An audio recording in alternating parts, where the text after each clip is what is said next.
मानामा अनोखी कहानियां कराची के अनोखे सफर की 13वीं से हाजिर है। हाँ, तो बात चल रही थी इश्तिहारात के हवाले से।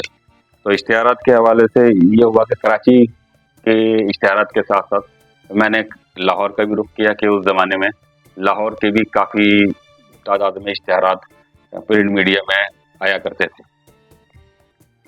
तो मेरा हर 6 महीने बाद लाहौर का एक चक्कर ज़रूर लगा करता था।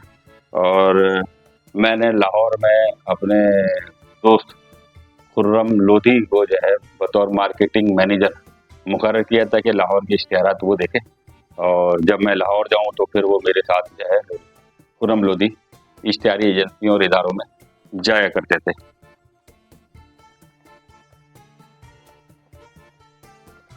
अच्छा, काबिल ज़िक्र बात ये है कि लाहौर के अक्सर इदारे और इलाकों का और इदारों का जो है खुर्रम लोधी को इल्म था।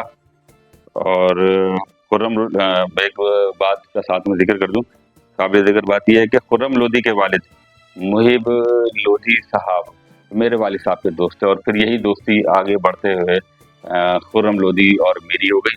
और समझे, खुर्रम लोधी के वालिद साहब मुहिब लोधी जो है वो कराची में साबिक डीएसपी फारूक लोधी के घर ठहरा करते थे, जो कि उनके करीबी रिश्तेदार थे, समझे। और खुर्रम लोधी का जो है वो अपना फारूक लोधी साहब से दादा का रिश्ता हुआ करता था। फिर यूँ हुआ कि वो दोस्ती हम में मुंतकिल हो गई और हम गहरे दोस्त बन गए। खुर्रम लोधी मुझे बड़े भाई का दर्जा देते हैं, और उनके बच्चे आज भी मुझे ताया जी पुकारते हैं। तो बात चल रही थी अनोखी कहानियों के इश्तिहारात के लिए। अच्छा, खुर्रम लोधी उस ज़माने में ऐसा हुआ करता था कि मैं कराची से उन्हें किसी इश्तिहार का बताया करता, तो वो इश्तिहारी एजेंसी चले जाया करते थे, और उनके पास स्पोर्ट्स साइकिल थी। जी हाँ, स्पोर्ट्स साइकिल, स्पोर्ट्स बाइक नहीं। वो अक्सर अपने घर से 10-10 किलोमीटर दूर इश्तिहारी एजेंसी और इदारों में अपनी स्पोर्ट्स साइकिल ही पे रवाना हो जाया करते थे, और जो है फिर जो है वहाँ से इश्तिहारात जारी करवा के मुझे कराची भिजवाया करते थे। तो इस सिलसिले में खुर्रम लोधी ने बड़ी मेहनत की इश्तिहारात के लिए। फिर ये अल्लाह ने उनका हाथ पकड़ लिया और उनके पास बाइक भी आ गई, और अब माशाल्लाह गाड़ी भी है। और जो है इश्तिहारात के सिलसिले में अब भी कभी या मेरा लाहौर जाना होता है तो मैं कई दिन खुर्रम लोधी साहब के ही घर पे ठहरता हूँ। बल्कि मैं ही क्या, मेरे सारे एक आदमी भी दोस्त भी एक आध प्रोग्राम में लाहौर गए तो खुर्रम लोधी ने वहाँ पे जो है उनकी बड़ी मेहमान नवाजी की, जिनमें नौशाद आदिल, गुलाम मोहिउद्दीन तुर्क, सैयद रफ़ी ज़मां, सईद सईदी और कई लोग और भी 2-3 लोग और भी शामिल थे। तो ये सब जो है खुर्रम लोधी ने उनकी बड़ी खातिरदारी की और लाहौर की सैर वगैरह भी कराई। हम जो है सुबह 10 बजे जो है इश्तिहारात के लिए निकला करते थे, और शाम 5-6 बजे तक मुख्तलिफ एजेंसियों को मुख्तलिफ इदारों में अनोखी कहानियों की मार्केटिंग करते हुए इश्तिहारात की तगोदो किया करते थे। अच्छा, उस ज़माने में सुपर क्रिस्प के इश्तिहार जो है बड़े टीवी पे बहुत ज़्यादा चला करते थे, अखबार और रसाइल में भी बड़ा उसका शोर था। तो मैंने और खुर्रम लोधी ने जो है सोचा कि सुपर क्रिस्प इश्तिहार ये बच्चों के हवाले से ही बनता है, तो अनोखी कहानियों के लिए क्यों ना सुपर क्रिस्प का इश्तिहार लिया जाए। अच्छा, इस सिलसिले में हमने मालूमात करके सुपर क्रिस्प के मार्केटिंग चीफ खालिद ख्वाजा से मिलने का प्रोग्राम बनाया, और एक दिन उनके ऑफिस हम पहुंच गए। खालिद ख्वाजा एक मीटिंग में थे, हमें वेटिंग रूम में जो है बिठा दिया गया। सुबह 9:30 बजे का वक्त था, हम उनके ऑफिस में बैठे थे।